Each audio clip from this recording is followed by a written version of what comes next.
એવી મારી કલ્પના છે। એક હતી કાતર અને એક હતી સોય।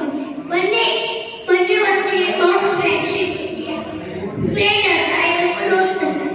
એક દિવસ બંને સાથે મૃત્યુ થયું તો સ્વર્ગ અને નર્કનો દરવાજો જ્યાં સુધી વચ્ચે હતો એ ત્યાં સુધી બંને સાથે રહ્યા। પછી ઈશ્વરે એવો નિર્ણય લીધો કે સોય છે એ સ્વર્ગમાં જશે અને કાતર એ નર્કમાં જશે।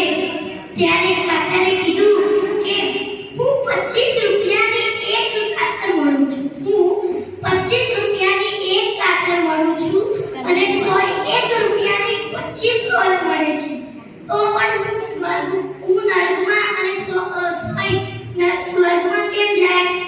ત્યારે સોયે એક સરસ મજાનો જવાબ આપ્યો કે ભલે ને